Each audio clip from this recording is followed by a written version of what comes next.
नमस्कार मंडळी, कसे आहात? बालकथा मालिकेमध्ये आजचा भाग तुम्हाला आनंद द्यायला घेऊन येते, त्यामुळे ते ऐका, आनंदित व्हा आणि मला सुद्धा आनंदित करा. जेव्हा तुम्ही हे ऐकता ना माझे व्हिडिओ, तेव्हा मला इतका आनंद होतो. मला खाली दिसतं ना की तुम्ही किती लोकांनी आता लाईक केलं, वाचलं, बघितलं, हे मला खाली दिसतं, तिथे लिहून येतं आणि मी इतकी खुश होते. 150 झाले, 200 झाले, 400 झाले, 800 झाले. अरे बापरे, माझ्या आनंदाला तर पारावार नसतो. आज बालकथा मालिकेमधल्या भागामध्ये सांगणारे बुद्धिबळपटूची टोपी ही सुखीची गोष्ट आहे.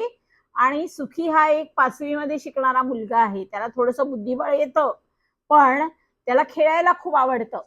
आई घरी नाही, बाबा घरी नाही असं असताना तो काही ना काही निमित्ताने शेजारीच तलाव आहे, आंबे घोसाळे नावाचा त्याचा.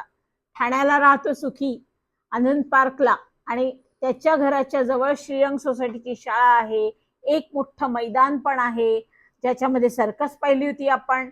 आज मात्र सुखी त्या आंबे घोसाळे तलावावर जाणार आहे.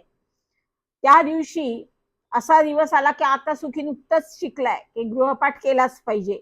तर त्यांनी भराभरा सकाळी उठून गृहपाठ लवकर उरकला. आता आजचा गृहपाठ काही अवघड नव्हता.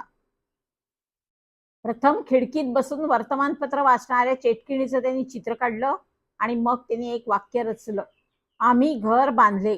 बस, संपला अभ्यास. मग अंगामध्ये त्यांनी स्वेटर घातलं, थोडी थंडी होती म्हणून. हातात एक पाव घेतला माशांना खाऊ घालायला आणि घराजवळ असणाऱ्या आंबे घोसाळे तलावाकडे तो निघाला. त्या तळ्यामध्ये काही पांढरे शुभ्र मोठ्या आकाराची तर काही काळी लहान आकाराची बदके पोहत असतात. कधी लोक आपल्या कुत्र्यांना, मांजरीला देखील तिथे फिरायला आणतात. काही बकऱ्या देखील त्या रस्त्यावरून ये जा करतात. आज सिद्धू घरी नसल्याने मी म्हणजे सुखी एकटाच निघालो. त्या दिवशी जोराचं वारं होतं, त्यामुळे तलावाकाठच्या मोठ्या झाडाच्या फांद्या सळसळ हालत होत्या. आवाज येत होता आणि तलावाच्या पाण्यावर असे तरंग उठत होते. इतकी बघायला मजा वाटत होती. पण आज कमाल झाली, तिथे कोणीच माणसं नव्हती. 2 अनोळखी मुले शिवाशिवीचा खेळ मात्र खेळत होती. एक माणूस बाकड्यावर बसून एकटाच बुद्धिबळ खेळत होता. तो बाकावर तिरपा बसला होता आणि त्याच्या पाठीशी त्याची टोपी ठेवली होती. एवढ्यात एक वाऱ्याचा मोठा झोत आला. त्याची टोपी आहे ती हवेत उडाली आणि ती नेमकी त्या 2 मुलांच्या समोर पडली. पण त्या बुद्धिबळपटूच्या ते काही लक्षात आलं नाही, कारण तो खेळामध्ये मग्न होता स्वतःच्याच बरोबर. मी देखील बाबांबरोबर बुद्धिबळ खेळत असलो की भोवतालच्या जगाचा माज विसरतो, कारण मला जिंकायची फार इच्छा असते. आता ती टोपी उडाली, ती धरायला ती 2 मुलं धावली. पण पुन्हा एक वाऱ्याचा झोत आला आणि ती तेच तळ्यावर तरंगत पाण्यामध्ये पडली ती टोपी.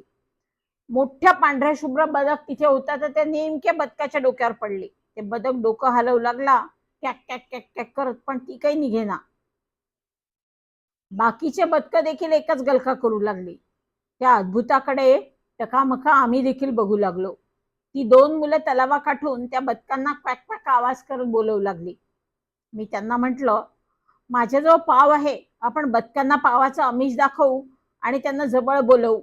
आणि ते जवळ आले की तुम्ही एखादी काठी शोधा आणि पटकन ती टोपी ओढून घ्या. काही करून आपल्याला त्या बुद्धिबळपटूला टोपी मिळवून दिली पाहिजे. न जाणो तो एखादा महान बुद्धिबळपटू असेल तर. मी खिशातनं पाव काढला, त्याचे बारीक तुकडे करून पाण्यात फेकू लागलो. त्यावेळी ये ये ये असं म्हणू लागलो.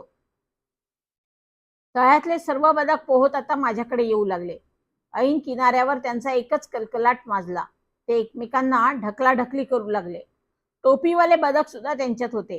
पावाच्या तुकड्यासाठी ते धक्काबुक्की करत मान खाली करत पुढे आले. असं करताना त्या पांढऱ्या बदकाच्या डोक्यावरची टोपी पाण्यात पडली आणि तरंगू लागली. किनाऱ्यापासून जरा जवळच ती असल्याने त्या 2 मुलांनी धावत जाऊन एक काठी मिळवली आणि काठीच्या साह्याने ते ती टोपी ओढायचा प्रयत्न करू लागले. पण काठीची लांबी जरा कमी पडत होती. तेव्हा त्यांनी एकमेकांचे हात धरून साखळी बनवली आणि काठी धरलेला मुलगा पुन्हा प्रयत्न करू लागला. मी त्याला म्हणालो, तो खिळा टोपीच्या मध्यावर ने. काठीच्या टोकाला एक खिळा होता. तर पतंग ओढतो तशी ती काठी खेच, म्हणजे बरोबर ती टोपी सापडेल, कळलं? तो म्हणाला, अरे बाबा, मी आता पाण्यात पडणार, हा मला घट्ट धरत नाही. तर ती पुढे जात नाहीये काठी, काय करू? मी म्हटलं थांब, मी प्रयत्न करतो. ये बाबा ये, तूच ये, नाही तर मी नक्की पाण्यात पडेल, तो म्हणाला. ते दोघेही माझ्या पॅन्टच्या पट्ट्याला धरायला सांगितलं, तर तसं करून एकमेकांची साखळी करून उभे राहिले. मी सर्वात पुढे थांबलो आणि मी खाली झुकलो आणि धप्प दिशी पालथा पडलो. सुदैवाने तिथे मऊ चिखल होता, त्यामुळे फारसं दुखावलं नाही. मी म्हटलं, असं काय ढिलं धरता रे? धरायला जमत नसेल तर सांगा तसं. ते म्हणाले, अरे आम्ही छान धरू शकतो, तुझा पट्टा तुटला म्हणून असं झालं. अरे देवा, आता आईची बोलणी मला खावी लागणार.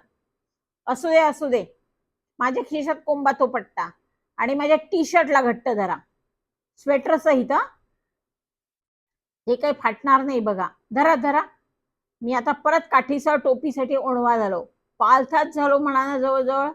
आणि मग काठी पाण्यावर आपटून आपटून ते पुढे पुढे आणायला लागलो पाणी. माझी खूप इच्छा होती की बुद्धिबळपटूला त्याची टोपी परत मिळवून द्यावी. तो खरंच खूप प्रसिद्ध बुद्धिबळपटू असेल, तर वयाने 50शी पार केलेला दिसतच होता. सहज फिरायला म्हणून बाहेर पडला असेल तर. आयुष्यात असे प्रसंग घडतात. मी त्याला टोपी देईल आणि तो मला म्हणेल, धन्यवाद सुखी.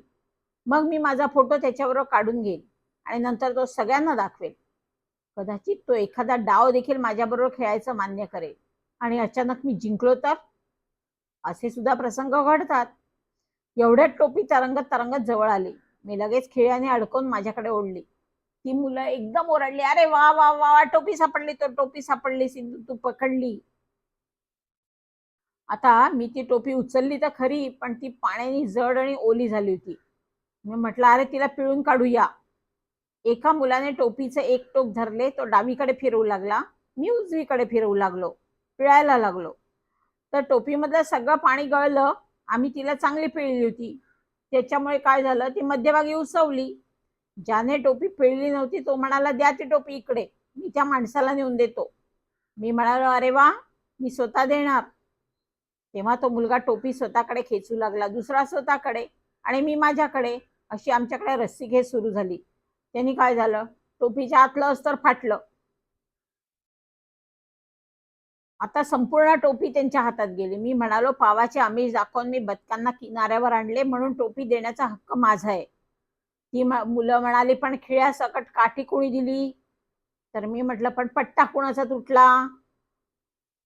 तर एक मुलगा म्हणाला, बरोबर आहे रे मयूर, देऊन टाक त्याला टोपी, नाहीतर पट्टा तुटल्याचा मार त्याला घरी खावा लागणारच आहे. त्यांच्यातला दुसरा म्हणाला, घे तुझी कमनशिबी टोपी. असं म्हणत ती लाथेने त्याने माझ्याकडे उडवली. मी ती अलगद झेलली आणि धावत त्या बुद्धिबळपटूपाशी गेलो. मी त्याला म्हणालो, काका काका, ही घ्या तुमची टोपी. कुठं आहे? त्यांनी विचारलं. ही बघा. असं म्हणत मी ती पिळलेल्या अवस्थेतली चुरगळलेली विचित्र दिसणारी टोपी त्याला दाखवली. तो म्हणाला, तुझी काहीतरी चूक होते, ही अशी घाणेरडी माझी टोपी नाही, हे बघ माझी टोपी. करून त्यांनी मागे वळलं तर काय तिथे काहीच नव्हतं. तो म्हणाला, काय भानगड आहे, माझी टोपी कुठे गेली? मी त्याच्यापासून दूर मागे सरलो आणि म्हणालो, ही बघा, ही दिसत नाही तुम्हाला? तो अक्षरशः घुसमटला. हे भिजलेलं लक्तर फाटकं ते काय देतोय तुम्हाला? माझी टोपी नवी कोरी होती, कुठे आहे ती? ताबडतोब दे उत्तर. मी त्यांना सांगितलं, थांबा थांबा, मी सांगतो काय झालं ते. तुमची टोपी वाऱ्याने तलावात पडली. आम्ही तिघांनी मिळून ती खेळवाल्या काठीने बाहेर काढली, तिच्यातलं पाणी पिळून काढलं, म्हणून त्याचं अस्तर पिळताना निघालं. तो म्हणाला, आत्ताच्या आत्ता तुझ्या पालकांकडे चल, सत्यानाश केलास माझ्या टोपीचा. मी म्हणालो, माझी आई इन्स्टिट्यूटमध्ये गेलीये आणि बाबा कारखान्यात. तुम्ही ते प्रसिद्ध बुद्धिबळपटू विश्वनाथ आनंद नव्हे? तो माणूस भलताच चिडला. मला म्हणाला, चालताव कार्ट्या माझ्या डोळ्यासमोरून? नाहीसा हो, नाहीतर तुला चोपून काढीन. मी घाबरून थोडासा मागे सरलो आणि म्हणालो, आपण आपण बुद्धिबळ खेळूया. त्यांनी प्रथमच मला निहाळून पाहिलं. मग मला तो म्हणाला, तुला बुद्धिबळ खेळता येतं? हो. मग त्यांनी एक उसासा टाकला आणि तो म्हणाला, ये मग बैस. हा, बुद्धिबळामुळे मी वाचलो.